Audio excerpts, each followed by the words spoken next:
On today's episode of The Front Row, we are at the Texas Tech University School of Music, visiting with Dr. Roger Landis, who is the co-director of the Vernacular Music Center here at Texas Tech University. And he has a lot of things under his hat that he does, including working with the Bagpipe Ensemble. They're giving a concert. We want to find out all about that coming up on today's show. Dr. Landis, welcome to The Front Row. Thank you, Clint. It's great to be here again. Great. Well, tell us exactly what you do with the Vernacular Music Center and what your responsibilities are here at the School of Music. Yes, well, I'm a senior lecturer here at the School of Music in the Department of Musicology, which I usually translate for people as music history. I teach the large enrollment History of Rock and Roll course. I've done that since I came here in 2009. I also teach Introduction to Critical Listening, and I have a music and film course that I do for honors. Oh, excellent. That's a lot of fun. Yeah, that's a lot. Yeah, it is. And I am the associate director of the Vernacular Music Center, which I think I accepted that role in 2016, if I remember correctly, after I became a full-time faculty member. It was founded in 2000 by Dr. Christopher Smith, who I know has been has had a recent appearance on your show, which I heard and which was great. And we saw that his ensemble, the Tech Folk Orchestra, give their first performance on Wednesday night in Himley Hall, and it was fantastic. My Caprock English Bagpipe Consort guested on that concert. It was a lot of fun. But I'm here today to talk about two events that we have coming up the first weekend. Well, it's the first Sunday and the Monday in November coming right up. Mm-hmm. We have two distinguished adherents of Breton traditional music from Brittany in France. They live in New York. They're Americans, but they're among the foremost exponents of that style of music. And like Scotland, Brittany has pipe bands, and they use a very similar instrument to the one that the Scottish pipe bands use in Scotland and in the United States. We've all heard pipe bands. And so these two gentlemen, Mike McNench and Alex Bartholomew, are coming in as guest artists. They're going to work with my ensemble, workshop with us. They're going to visit classes on Friday the 1st and possibly on Monday the 4th. On Sunday, we're going to do a special event in the Sub Ballroom here at Texas Tech. It is a Breton dance. These two men, in addition to being experts in the music, they're also experts in the dance. So they're going to teach how to do Breton dancing. It's simple, it's fun, it's communal. We're hoping to draw a lot of students to it and have a great old time. And that's from 5 p.m. until 7 on Sunday in the Student Union Ballroom. And then on Monday, the 4th, 8 p.m. in Hance Chapel here on the campus, we're going to have a concert that will feature these two musicians, also feature my bagpipe consort. And they're adjusting their instrumentation to be English pipes play in a slightly different key. They play in G rather than B flat. So they're bringing G instruments so that they can fit in with us. They're bringing bagpipes, a couple of different kinds, and they are also bringing the bombard, which is the folk oboe of Brittany, which is a very loud instrument, but it's also going to be pitched a little lower in G to accommodate our pipes. But we have arranged some selections of Breton music for 6 players. So I have 4 right now who are active in the consort, and these two men, Mike and Alex. So we will have some 6-member consort music. In the concert, we'll have a feature section with just the two of them playing the very traditional music of Brittany, and then my concert will probably open the show with a couple of numbers. So that's going to be a fun concert in Hance Chapel. And Hance Chapel, if you haven't been there, is a wonderful acoustic, especially for unamplified music. It's great for piano recitals, violin, chamber music, and it's great for bagpipes. Now, if any of your listeners are not familiar with the English bagpipes, they're not nearly as loud as the Scottish bagpipes that you hear marching in the parades. The Scottish pipes are meant to be an outdoor instrument. You're supposed to be able to hear them from a mile away, and of course you can. Right. English pipes are actually made to be played indoors, so they're about as loud as a fiddle or an accordion or a clarinet. Oh. Right? And so we have a consort, which means eventually we'll have them in different ranges. Mm-hmm. We're looking to expand our instrumentarium for that. But we also try to prioritize the playing of harmony, bagpipe polyphony. That's kind of our thing. And we're one of the few bands that plays that. I think we may be the only ensemble of English bagpipes in the Western Hemisphere. Wow. Yeah. Okay. Yeah. Boy, there's a lot to unpack about all Sorry. that. My gracious. No, that's wonderful. First of all, tell me a little bit about your history with bagpipes. You're expert in the subject. How did this get started for you? Well, I would say that I'm nearly expert in kind of the cultural history of the instrument, particularly the English instrument, because I've done research on that, extensive research. I'm not an expert player. I'm a a kind of a journeyman player. There are lots of players who are more expert than I am, and some of them are in my ensemble, but from which I benefit.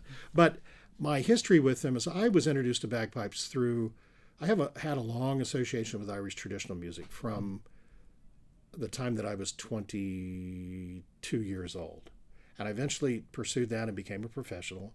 I had a career as a recording artist and touring performing artist and teacher. I even ran a music camp for a number of years before I came here in 2009 to continue my education in graduate school. During that time, I got interested in the Irish bagpipes, which are called the Uilleann bagpipes. And anyone who's heard the film soundtracks for Rob Roy or Braveheart has heard that instrument. It's been used a lot. It's a quieter instrument. It is bellows blown. Instead, you don't blow into it with your mouth. It has a 2-octave range, unlike most other bagpipes. I learned that instrument over a number of years. And I was always aware of the English bagpiping tradition that had been revived from the 1970s. And after I had been here for a number of years, I think 5 or 6 years, my interest in that was reignited by kind of a chance. A video came across my feed on social media of a player playing that instrument, and I got in touch with him. And he's a fellow academic. He was teaching at Oxford, and he was very helpful. And so I decided I want to get that instrument and learn to play it. So I did.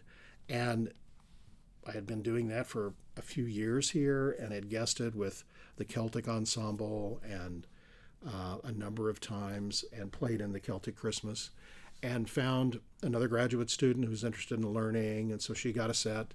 And then a couple of experienced Highland bagpipers showed up. One as a, well, not exactly showed up, was a faculty member who had come over and was interested in the English instrument, so he got one. And then we had an expert Highland bagpiper come in as a student and a graduate student, and he made himself available, and that really raised our level, and we learned a lot. And we began performing together. At one point, there were 6 of us, and then students have a tendency to graduate, or move on to graduate school. And so this semester we're at 4, but we've got a couple of undergraduates who are learning. Great. And so we're looking forward to that. And that's how it developed here. The instrument lends itself to ensemble playing and harmonization. And anyone who's been to the last 3 Ignite performances, we've had a little bit where we played, and we've played a variety of music, but we're always trying to prioritize the polyphony, the harmony, because it's fun. Sure. Well, obviously, when you see you play, it's clear that y'all are having a blast doing it. So that's great. Let me ask you about a little bit of terminology. This is the Caprock Bagpipe Consort. Is that right? English bagpipe. English bagpipe consort. Okay, so when I see the word consort, that to me that means Renaissance, 1500s. That kind of thing. Is that what we're talking about here, or is it a collection of players? What? Well, the idea of a consort being a mix of instruments in different ranges. There's a broken consort, and then there's a light consort, like a consort of viols. Okay. Violas da gamba. They are the same instrument in different ranges, so they play a type of polyphony that's extended over if you just had all instruments in the same range, right? And then broken consorts have a variety of instruments, right? Okay. So I took that name very consciously, not because we have an intention to play Renaissance music, although we've done some. We did a 15th century carol, Bohemian carol that works beautifully on the instrument and almost like it was written on it. Yeah. We did last year at Ignite, we did a Holst piece. We did his hymn, Thaxted, which is the melody from Jupiter. Right. that he right. turned. Yes, Yeah, yes, yeah. and he named it. Someone else set words to it to make it into a hymn, and he named it after his hometown in Britain, in England, Thaxted. So we played that at Ignite, and it's an arrangement where I harmonized it, and people heard that. And here's another one. If a Holst played my instrument, he might have written that tune on that instrument. It lays perfectly in the range. I was at a international bagpipe conference in Bulgaria in March, and the inventor of my instrument was in the audience when I played, and I played that tune, and he was like, "That really works," and I'm like, "Yes, it does. You're welcome to take it." You know? It's one of those strange things where different ways of thinking about music kind of sometimes come together when they wouldn't have been otherwise connected, right? And so there's a certain shape to that melody, which is both, I think, maybe typical of English hymnody, but is also lays very nice on the bagpipe chanter, the melody pipe. And so that's the kind of thing that we're trying to prioritize. And we're looking to extend, because there are other instruments of exactly the same design but in different ranges. And so we're looking to expand our instrumentarium and also to train students who are interested, and community members who are interested, and so that we can expand our polyphonic palette for right for lack of a better term. Right. Well, it sounds great. Is there active music being written for your instruments as we speak? Yes, and I mentioned the inventor. I should say he's the reinventor of the instrument. He redesigned it, and inadvertently caused a revival of bagpiping in England.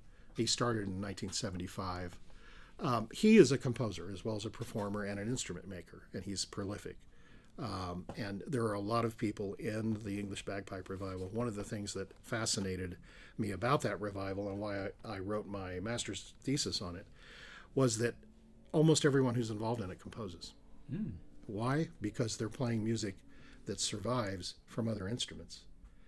And there is a way to write English, traditional music or vernacular music on the instrument for today, for dancing primarily, which has an English character because they're English people, but also fits the instrument.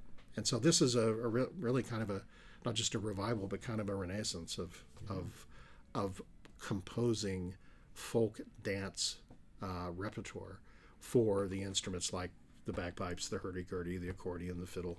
Yeah.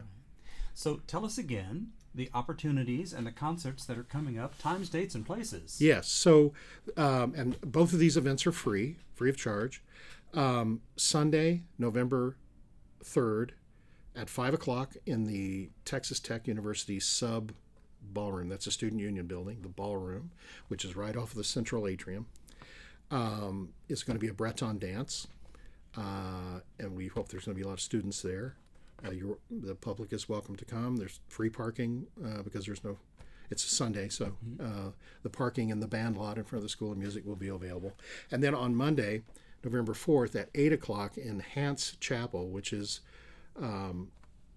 it's right on University, really close to the corner of 19th and University. In fact, if you're heading north on University and you cross 19th, it's the first entrance to the left that you can take to get into University. That's Hance Chapel. 8 p.m., that is the Caprock English Bagpipe Consort with our special guest musicians from New York, Mike McNench and Alex Bartholomew, and that's 8 o'clock, and it's going to be a blast. Sounds great. Dr. Roger Landis is the Associate Director of the Vernacular Music Center here at Texas Tech University, and he's the Director of the, let me get this right, Caprock English Bagpipe Consort.